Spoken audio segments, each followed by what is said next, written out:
Good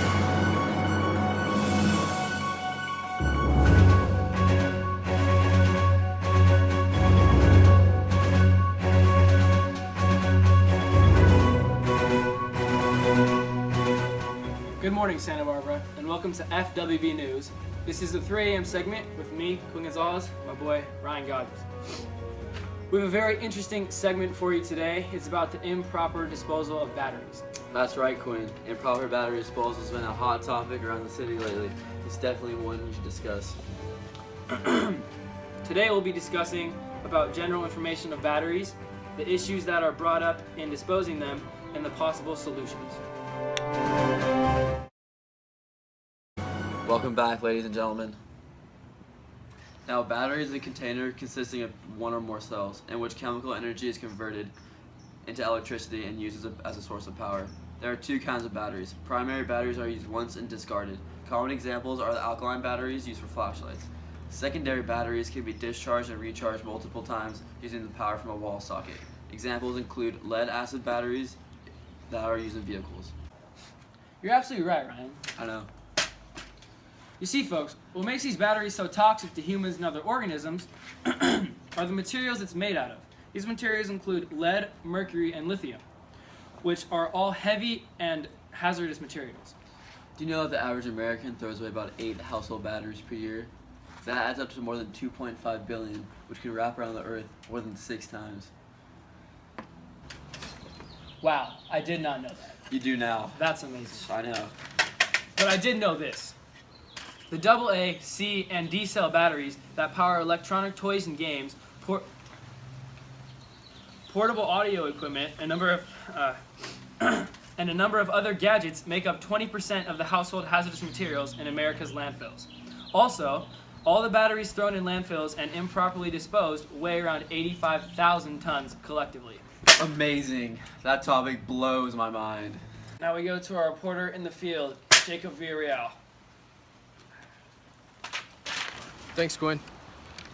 Hold up, sir. Got a couple questions to ask this man. How many batteries do you go through a month? I go through about 20 batteries a month. There's no electricity in my house, so everything in my house is battery powered. Wow, that's a lot of batteries, sir. I'm sure you're aware of the harm it's doing to the environment. Not really. Well then, tell me what you do with these batteries once they've died. I cut them up and sprinkle them all over my lawn. Yeah, because I had a rodent problem. Jesus. Yeah, well, at least my rodent problem's gone, but I think a lot of my lawn is dying.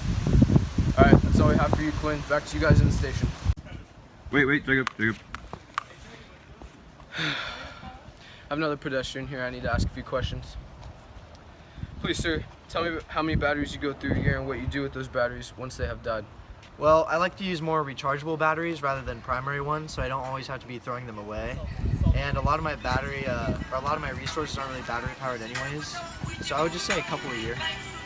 Fantastic, sir. And may I ask again, what do you do with those couple batteries that have died? Well, I like to take them annually to a safe e-waste disposal site where I know that they'll be recycled properly and, keep the environment safe.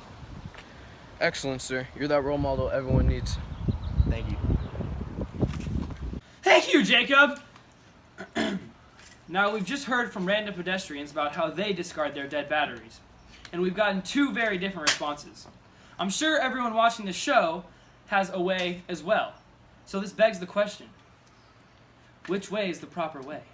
That's the $1 million question. I say that way. That's a great point. Well, here on FWB News, I like to take time out of the show to have Quinn's Chat, where I have a member of the community come in and have a descriptive conversation with us about a current topic we are discussing. And today, we will be talking with Jason Stormo, an environmentalist who may give us a better idea about how to dispose of batteries the right way. Hey Jason, and thank you so much for taking the time out of your day to speak with us. We just have a couple questions for you today. Where do you work and what is your position? I work at Arcadis, which is a full engineering firm, and I'm in the environmental remediation business line. So I'm a project manager on remediation cleanup projects involving contaminated soil and groundwater. Do you work with batteries and the disposing of batteries at your job? Well, I work with remediation of soil and groundwater that's contaminated by the improper waste disposal, and sometimes that includes the disposal of batteries. What are the issues of batteries being disposed of improperly? Well, when batteries are disposed of improperly, heavy metals such as lead, cadmium, mercury, nickel, and lithium can leach into the soil and groundwater around the landfill. And then acids from batteries can actually acidify the groundwater and leach out and mobilize heavy metals into the groundwater. Then those heavy metals would normally, be in the soil, and we wouldn't be exposed to them. But so once those metals and even the acidified groundwater, those can actually expose people to heavy metals at concentrations that are unhealthy. And then once that groundwater is contaminated like that, it actually takes away from our water supply because we can't use that water. Additionally, batteries in a landfill can cause fires, which are very dangerous and toxic, and those landfill fires can actually burn for years. How can one solve these problems that improper battery disposal causes? Yeah, okay, well first, the issue has to be discovered, and once it's discovered that there is a problem in the soil and groundwater around the landfill, or even if it's not a landfill, just a waste disposal where people have been dumping, you have to figure out how big the problem is. And so in order to do that, you usually have to do a lot of sampling, soil and groundwater sampling, which can involve surface samples, but normally involves extensive drilling techniques. So you actually have to get a drilling rig out there to be able to get down and take samples anywhere from 15 to 20 to hundreds of feet below the surface. Once you've figured out how big the problem is, then you have to actually install expensive treatment systems, and those systems have to be operated for years. And normally what happens is the groundwater that's contaminated has to be pumped out of wells, and that will help to keep the groundwater from spreading out into other water supplies.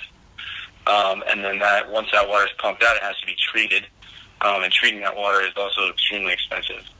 And then the landfill itself, within the debris, landfill leachate pumps have to be installed so that the leachate that's at the bottom of the landfill doesn't continue to contaminate groundwater. And so that leachate is pumped up and also treated and disposed of properly. So basically what happens is this improper disposing of batteries creates a pretty expensive problem that can last a very long time. Those are all the questions we have for you today. I just want to thank you for coming out with us. Have a good day. Thank you, Jason, for showing us the proper way to dispose batteries and taking your precious time to be on our amazing show. He really did give us a much stronger idea about this current topic. Definitely. For sure. Now to talk about some possible solutions to mitigating this problem. For example, recycling used batteries. To keep more batteries out of landfills. Using rechargeable batteries more than primary batteries. Because rechargeable batteries create much less waste. Formulating and implementing more stringent laws regarding battery disposal. Such as regulation of battery recycling bins. Buying batteries containing less mercury, lead, and cadmium. Phasing these toxins out of the batteries. More R&D in alternative energy storage devices like fuel cells, which are also less hazardous to the environment. Also, things like solar, wind, and water energy. There's plenty of solutions here to mitigate the problem at hand. We as a city, state, and country should pay close attention to these solutions. And as a whole, we can start saving our environment. What's that? Facts. From all of us here today, thanks for watching. And let's ask you before you go, what will you do next time before disposing of battery?